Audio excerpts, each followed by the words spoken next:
నేడు మన స్త్రీల కోసం ఆలోచిస్తే బాగా మరి స్త్రీలు అభివృద్ధిలోకి చాలా వేగంగానే వెళ్తున్నారండి అని చెప్పచ్చు. ఈ రోజున స్త్రీలు అనేక రంగాల్లో ముందుకు వెళుతూ ఉన్నారండి. స్త్రీలు ఈ రోజున కారు తోలుతున్నారు, ఆటో నడుపుతున్నారు కదండి, మనం చూస్తున్నాం కదండి. ఆకాశంలో విమానాల సైతం కూడా స్త్రీలు అన్నిట్లోనే మేము ఉన్నామని ముందుకు వెళ్తున్నారు. ఇంకా మనం బాగా ఆలోచిస్తే ఆకాశంలో కూడా వెళ్ళిపోతున్నారండి. అంతరిక్షంలోకి వెళ్ళింది ఎవరండి? కల్పనా చావ్లా వెళ్ళింది కానీ అంతరిక్షంలోకి. ఇలా ఈ విధంగా చూసుకుంటే చాలా మంది స్త్రీలు ముందుకు వెళ్ళిపోతూ మేము అభివృద్ధిలోకి వెళ్ళిపోతున్నాము. స్త్రీ మారింది, లోకం ఏమంటుందంటే స్త్రీ మారింది. పురుషుడితో సమానంగా నేడు స్త్రీలు కూడా ప్రతి విషయంలోనూ ముందుంటున్నారు అని ఎంతో బాగా మరి ప్రపంచం అయితే చెప్తుందండి. కానీ దేవుడైతే ఏమంటున్నాడంటే మరి స్త్రీ మారలేదు అంటున్నాడండి. దేవుడు ఏమంటున్నాడండి? స్త్రీ మారలేదు అంటున్నాడు. నిజంగా స్త్రీల సైకాలజీ కోసం కానివ్వండి, పురుషుల సైకాలజీ, భూమి మీద పుట్టిన వారందరూ సైకాలజీ కోసము తెలిసిన వ్యక్తి ఒక ఆయన ఉన్నారండి. అంటే మామూలు మన లోకంలో కోసం ఆలోచిస్తే సిగ్మండ్ ఫ్రాయిడ్ అని ఉంటారు తెలుసా, ఫాదర్ ఆఫ్ సైకాలజీ. మనకి అంటే ఈయన women psychology, male psychology, children psychology ఏదైనా ఆయన చెప్పగలండి ప్రియమైన వాళ్ళగా. మరి నిజంగా మనల్ని పుట్టించినటువంటి మనకన్నా తండ్రి అయితే మన సైకాలజీ ఇంకా బాగా చెప్పగలరు ప్రియమైన వాళ్ళగా. కావున స్త్రీల సైకాలజీ ఎక్కువగా ఎవరికి తెలుసంటే మన కన్న తండ్రి అయినటువంటి దేవుడికి మన సైకాలజీ ఇంకా బాగా తెలుసంట. అందుకే దేవుడు మన కొరకు ఒక మాట చెప్తున్నాడండి. ఆ మాట వింటే మనం అందరం కూడా ఆశ్చర్యపోతాం. ఏంటో ఆ మాట చూసుకొని ముందుకు వెళ్దాం. ప్రసంగి గ్రంథం, డాక్టర్ సొలొమోన్ గారు రాసినటువంటి ప్రసంగి గ్రంథము 7వ అధ్యాయం 27-28 వచనాలను మన సమయంలో చదువుతున్నట్లయితే, సంగతుల హేతువు ఏమైనది కనుగొనుటకై నేను ఆయా కార్యములను తెరచి చూడగా ఎవరు తెరచి చూస్తున్నారంటే భక్త సొలొమోన్ గారు తెరచి చూడగా దేవుడు ఆయనకి చెబుతున్న ఒక మంచి విషయం ఏంటి అదేంటి చూద్దాం. తెరచి చూడగా అది నాకు కనబడినని ప్రసంగినైన నేను చెప్పుచున్నాను.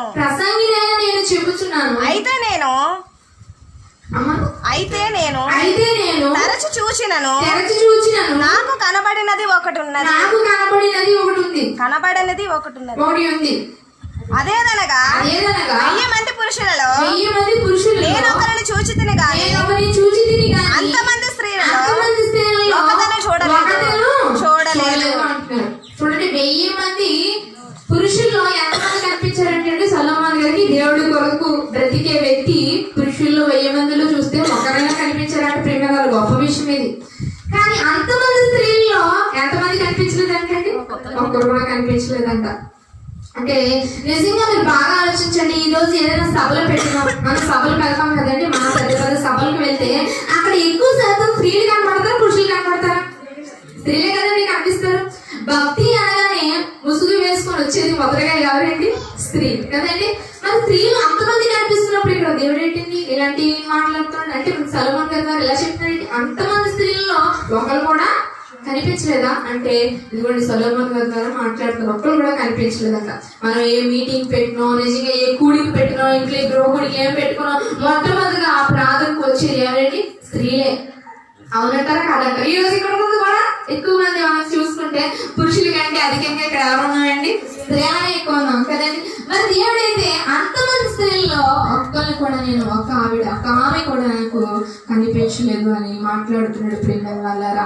అంటే ఈ విషయాన్ని మనం బాగా ఆలోచిస్తే మనము తిమోతి గారు రాసినటువంటి పత్రిక ఒకసారి చూడండి. అక్కడ ఏం చెప్తున్నాడు? తిమోతి గారు రాసినటువంటి అపోస్తలుడైన పౌలు గారు తిమోతికి రాసినటువంటి పత్రిక 3వ అధ్యాయము 7వ వచనాన్ని ఈ సమయంలో మనం చదువుకున్నాం ప్రేమ వాళ్ళారా.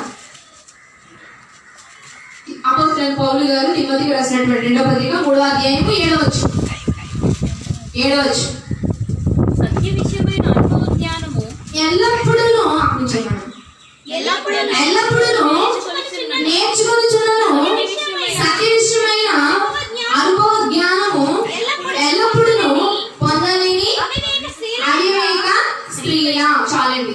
ఇక్కడ మనం ఆలోచిస్తే స్త్రీలు ఎప్పుడు నేర్చుకుంటారంటే అప్పుడప్పుడు నేర్చుకుంటాం మనం అంటే ఎల్లప్పుడూ నేర్చుకుంటాం కదండి. ఎల్లప్పుడూ నేర్చుకొనుచున్నాను సత్య విషయమై అనుభవ జ్ఞానము ఎప్పుడు పొందలేని అవివేక స్త్రీలు అని ఇక్కడ మాట్లాడుతూ మనం ఎల్లప్పుడూ గుడిలో నేర్చుకుంటామండి, నేర్చుకుంటాం. మనం ఎక్కడ నేర్చుకున్నా ఎంత సత్య విషయమైన అనుభవ జ్ఞానము ఎప్పుడు పొందలేని వారు నేర్చుకుంటున్నాం, కానీ దాన్ని ఎక్కించుకోవట్లేదంటే ఏదో వెళ్తున్నాము వింటున్నాము, కానీ దానికి అనుసారంగా మనము దాని లోపల మనము విత్తనం వెళ్తుంది, కానీ అది మొదలట్లేదు. ప్రియమైన వాళ్ళరా, ఏదో వింటున్నామో తప్ప వేషధారంగా ఉన్నారు స్త్రీలు. ఎల్లప్పుడూ నేర్చుకున్న చుట్టూ సత్య విషయమైన అనుభవ జ్ఞానము ఎప్పుడు పొందలేని అవివేక స్త్రీలు అని దేవుడు మాట్లాడుతున్నాడు. దేవుడు స్త్రీల కోసం ఏంటి దేవుడు అలాంటి సర్టిఫికేట్ ఇస్తున్నాడు? స్త్రీల సైకాలజీ ఏంటి దేవుడు అలా చెప్తున్నాడో మనం బాగా ఆలోచిస్తే, ఇప్పుడు మొట్టమొదటిగా మనము మొదటి స్త్రీ దగ్గరికి వెళ్ళిపోదాం. ఎవరేంటి? అందరికీ తల్లి. ఎవరండి? ఆదాం గారి యొక్క భార్య. ఎవరు? హవ్వ గారు. మనం ఆలోచిస్తే మొట్టమొదటిగా ఆలోచిస్తానండి, హవ్వ గారి దగ్గరికి ఎవరు వచ్చారండి? సర్పం వచ్చింది. హవ్వ దగ్గరికి వచ్చిందా ఆదాం గారి దగ్గరికి వచ్చిందా అందరికీ తెలుసు. ఆదాం దగ్గర కూడా వచ్చింది. ఆదాం దగ్గరికి వచ్చింది, కానీ ఆదాము మోసపరచబడ్డాడండి మనందరికీ తెలుసు. ఆదాము మోసపరచబడలేదు, కానీ హవ్వ అపరాధంలో పడి మోసపరచబడింది అని ఉంది. అంటే మనం ఆలోచిస్తే ఆదాము సపోజ్ అవ్వగారి దగ్గరికి మొట్టమొదటిగా మనకి శాతం వచ్చిందని మనకు తెలుస్తుంది, పాము రూపంలో సర్పం రూపంలో. ఇప్పుడు మనం మన ఇంట్లో ఎవరు లేరండి, చక్కగా మనం డోర్ వేసుకొని ఇంట్లో ఉన్నాం. వచ్చి ఎవరైనా వచ్చి ఇది నిజమా అని అన్నారు అనుకోండి, వెంటనే మనం ఏమంటాం? మీరు ఎవరండి ఇంతకి ఇది నిజమా అంటున్నారేంటి అని వెంటనే వచ్చిన వాళ్ళు అడుగుతాం కదండి ప్రశ్న, మీరు ఎవరేంటి ఇది నిజమా అంటున్నారేంటి అని అడుగుతాం. కానీ సర్పం వచ్చి అవ్వతో మాట్లాడగానే అవ్వ ఇది నిజమా అని సాతాన్ అనగానే ఏమన్నా తిరిగి ఏమనలేదు. అప్పుడు సాతాన్ చక్కగా ఏమని చెప్తుందండి, మీరు ఈ పండు తింటే ఏమని చెప్పింది? దేవతల వల్ల అయిపోతారు, అసలు మీరు చావరు. నిజంగా దేవుడు వారికి ఒక మంచి మాట చెప్పాడు. ఏదైనా తోటలో పెట్టి వారికి పళ్ళన్నీ తినవచ్చు అన్నాడు, కానీ దాంట్లో ఒక్కటే తినద్దు అన్నాడా? అన్ని తినద్దు అన్నాడా? ఒక మాట చెప్పండి. ఒక్కటే తినద్దు. ఆ చెట్టు పేరు ఏం పేరండి? మంచి చెడు తెలియనిచ్చు వృక్షఫలాలు. మనకు తెలుసు. అది ఒక్కటే తినద్దన్నాడు, అన్ని తినదంటే ఒక్కటే. ఇది కష్టమా సులువా మీరు చెప్పండి? సులువే కదండి. చేయగలం కదండి. ఉదాహరణకు ఒక మాట చెప్తానండి.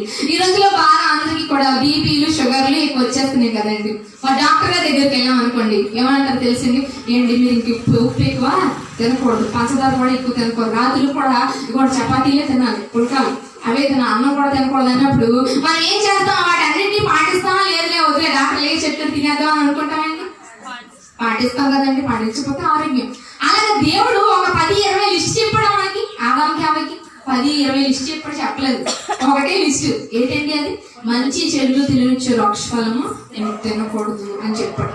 ఆ ఒకటి కూడా ఎవరు? మన అవ్వగారు నెరవేర్చలేకపోయారు. ప్రియమైన వాళ్ళారా, ఎవరో అన్నారండి, అసలు స్త్రీకి నిజంగా సహనం ఉంటే ఎంతోగానో పరీక్షించేది. కానీ మనం చాలా మంది అన్నారు, పెద్దలు మాట అన్నారు, ఏంటంటే స్త్రీకి చాలా సహనం ఎక్కువ, భూదేవి అంతా సహనం ఉంది అని అన్నారండి. ప్రియమైన వాళ్ళారా, నిజంగా అక్కడ చూస్తే పురుషుడికి ఎక్కువ సహనం ఉన్నట్టు కనబడుతుంది, స్త్రీకి ఎక్కువ సహనం ఉన్నట్టు కనబడుతుంది అండి అక్కడ.